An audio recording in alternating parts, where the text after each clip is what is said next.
నమస్తే. ఇన్నాళ్ళు నన్ను సపోర్ట్ చేస్తూ, ఎంకరేజ్ చేస్తూ మీ ప్రేమని నాకు అందిస్తున్న ప్రతి ఒక్కరికి కృతజ్ఞతలు. అలాగే ఈ వీడియో కూడా ఖచ్చితంగా మీకు ఉపయోగపడుతుంది. లైక్, షేర్ అండ్ సబ్స్క్రైబ్ చేసి మీ సపోర్ట్‌ని నాకు అందించండి. అలాగే ఈ వీడియో పట్ల మీకున్న అభిప్రాయాన్ని కామెంట్ సెక్షన్‌లో కామెంట్ చేసి తెలియజేయండి. ఇప్పుడు వీడియోని చూద్దాం. నమస్తే, వెల్కమ్ టు అవర్ ఛానల్. నేను పద్మిని. ప్రస్తుతంతో పాటు ప్రముఖ ఆధ్యాత్మికవేత్త, వాస్తు జ్యోతిష పండితులు, లలిత ఉపాసకులు, వాస్తు జ్యోతిష శిక్షణ నిపుణులు బ్రహ్మశ్రీ నానాజీ పట్నాయక్ గారు మనతో పాటు ఉన్నారు. మాట్లాడతాం. సార్ నమస్తే. సార్ శ్రీమాత్రే నమః. సార్, బోర్డు మీద ఆల్రెడీ రాశారు, శని వక్రగతి జరగబోతోంది. 4 నెలలు సార్, 4.5 నెలలు దాదాపుగా మనకి 29 జూన్ నుంచి 15 నవంబర్ వరకు ఉంటుందండి.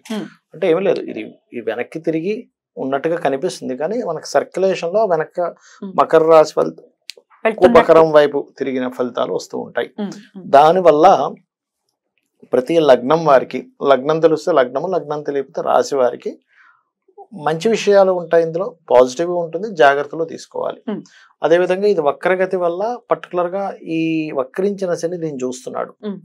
సో 29 జూన్ నుంచి 13 జూలై వరకు ఇక్కడ ఉంటాడు కుజుడు. సో 29, 13 వరకు, అంటే దాదాపు ఒక 15 రోజుల పాటు ఇది ప్రపంచ వ్యాప్తంగా కానీ దీని ప్రభావం ఉంటుంది. అంటే ఎట్లాంటివి సార్? విపత్తులు అట్లాంటివి? విపత్తులు అదేనండి. ఇప్పుడు కామన్ గా మీరు గమనించినట్లయితే ఈ శని సామాన్యంగా చూస్తుంటేనే మనం గతంలో కూడా చెప్పుకున్నాం, పేరుకు వర్షాకాలంగానే ఎండలు బాగా వస్తూ ఉంటాయి. ఒక పక్క బాగా ఎండ వస్తుంది అనేసరికి ఇంకో దగ్గర విపరీతం వర్షం పడుతూ ఉంటుంది. అంటే ప్రకృతిలో ఏదైతే బ్యాలెన్స్ అనేది తప్పుతుంది, శని కుజులు ఎప్పుడైనా వీక్షించుకుంటున్నా కూడా.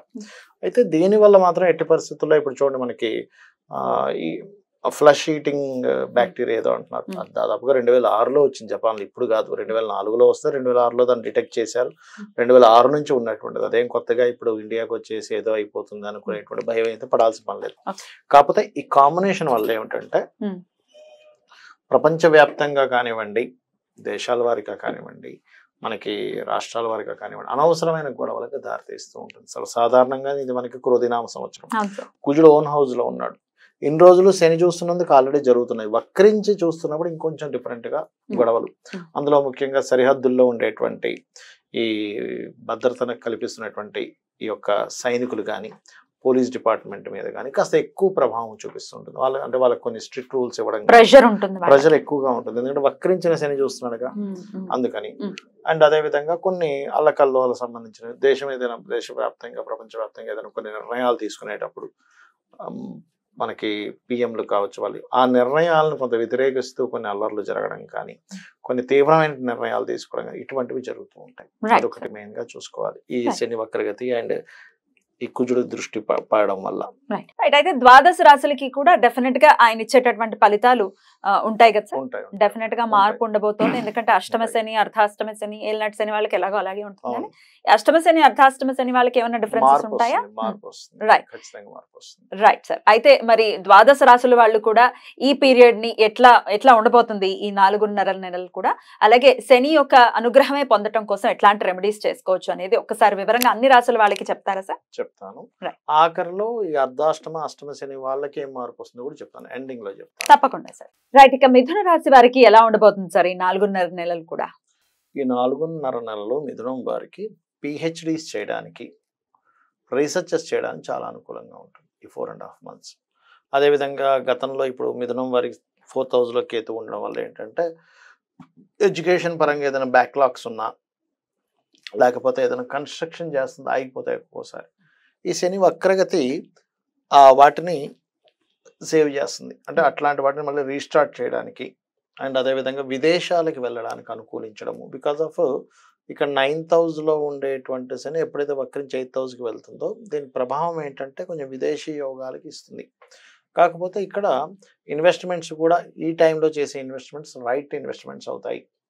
సంతాన అభివృద్ధి అండ్ ఇట్లాంటి వాటికి బాగా తోడ్పడుతుంది చెప్పాలంటే. క్రియేటివ్ ఫీల్డ్లో ఉండేటువంటి వారు కొత్తగా ఏదైనా క్రియేటివ్గా చేయడం వల్ల మంచి ఫలితాలు. బికాస్ ఆఫ్ ఇక్కడ మనం లగ్నాన్ని కూడా పరిశీలించుకున్నట్లయితే, అంటే శని వక్రించున్నప్పుడు ఏ గ్రహాలు ఎక్కడ ఉన్నాయి ఆ ఫలితం ఇస్తుంది అది.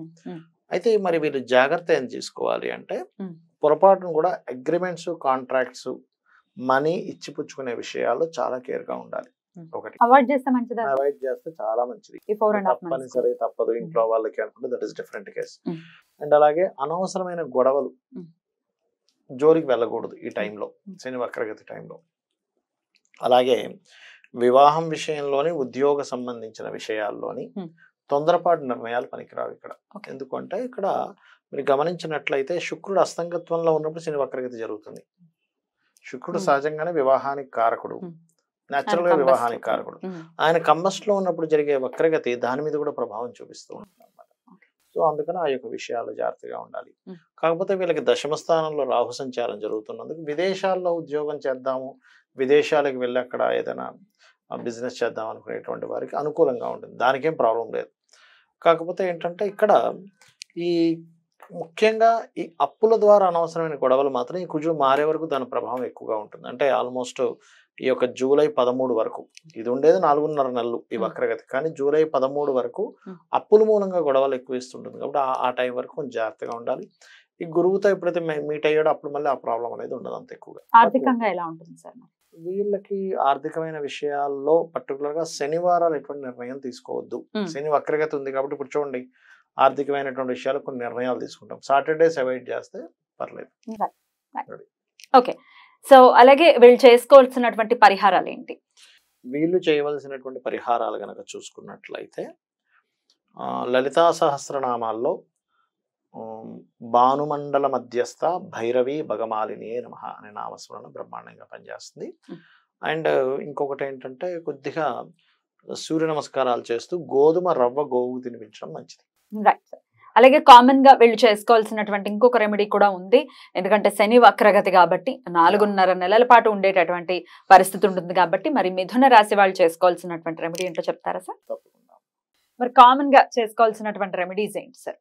ఫస్ట్ ఆఫ్ ఆల్ ఏంటంటే మనకి విశ్వంలో ఎప్పుడైతే పలానా ప్లానెట్ ఒక ఎనర్జీ కలిగిన ప్లానెట్ ఇంకో ఎనర్జీ కలిగిన ప్లానెట్తో వీక్షణలు ఉన్నప్పుడు ప్రకృతిలో మార్పులు వస్తాయని చెప్పుకున్నాం మనం. అంటే ఎండ వర్షం ఇవన్నిట్లో ఎలా ఉంటుందో జీవుల మీద కూడా దాని ప్రభావం ఉంటుంది. సహజంగానే ఇది పూర్వదిన సంవత్సరం కొంచెం గొడవలకి ఎక్కువ దారితీస్తుంది కాబట్టి ఈ 2 గ్రహాలకి పర్టికులర్గా అంటే కుజ శని గ్రహాలకి దీపారాధన చేయాలి. ఇప్పుడు ఎనర్జీ కంట్రోల్ అవుతుంది. అలాగే బెల్లము క్యారెట్స్ ఈ 2 పదార్థాలని గోవులకు తినిపించడం చేస్తూ ఉండాలి. బెల్లం ఒకటి, క్యారెట్స్ ఒకటి. మంగళవారం శనివారం తినిపిస్తూ ఉండాలి. వీలైనంత మటుకు ఆంజనేయ స్వామి ఆలయాలకు వెళ్ళడము, ఓం హరిమర్కట మర్కటాయ నమః అందరూ చేసుకోవచ్చు. లేదా ఓం అనాకలిత సాదృశ్య చుబుక శ్రీ విరాజితాయ నమః. ఎందుకంటే శని వక్రించాడు కదా, అంటే ఈ లాభము కర్మ కనెక్ట్ అయ్యాయి. లాభము కర్మ శనికి సంబంధించిన మంత్రాల్లో అంటే శని అనుగ్రహం కలగాలనుకునేటువంటి దాంట్లో అమ్మవారి మంత్రాల్లో ఇది బ్రహ్మాండంగా పనిచేస్తుంది. ఓం అనాకలిత సాదృశ్య చుబుక శ్రీ విరాజితాయ నమః. దీంతో పాటు ఓం శ్రీమాత్రే నమః ప్రతిరోజు చేసుకుంటే అంటే మనకి బయట ఎలాగున్న పరిస్థితులు మనకి ఇబ్బంది కలగకుండా ఉంటుంది. బయట పరిస్థితులు గొడవలు జరగవచ్చు, రకరకాల అవ్వచ్చు, డిఫరెంట్ ఇవి అవ్వచ్చు, కానీ వీళ్ళకి సేఫ్గా ఉంటారు ఇది చేసుకుంటే. అండ్ అలాగే ఇంకోటి ఏంటంటే శని వారము మరియు మంగళవారము గోవులకు క్యారెట్స్ బెల్లం తినిపించడంతో పాటు వీలైతే గనక పెరుగన్నాన్ని పంచడం పేదలకి, లేదా గూడాన్నము అంటారు. అంటే మనకి మన బెల్లంతో తయారు చేసిన పదార్థము కొంచెం నెయ్యి కూడా వేసి దాన్ని అమ్మవారికి నైవేద్యం కాబట్టి ప్రసాదం. సో ఈ 4.5 months మీరు ఇందాకే చెప్పారు మేషరాశి వారికి మంచి కాలం అనే చెప్పారు. మొత్తం ఓవరాల్ గా ద్వాదశ రాశుల వాళ్ళకి కూడా ఎట్లాంటి రిజల్ట్స్ ఇవ్వబోతున్నారు, శని వక్రగతి అనేది వివరంగా తెలియజేశారు. రెమెడీస్ ని కూడా చేసుకున్నారు. డెఫినెట్ గా ఇవి పాటించుకుంటూ ఈ 4.5 months కూడా అందరికీ పీస్ఫుల్ గా వెళ్ళాలని మనస్ఫూర్తిగా కోరుకుంటూ కృతజ్ఞతలు సార్. నమస్తే.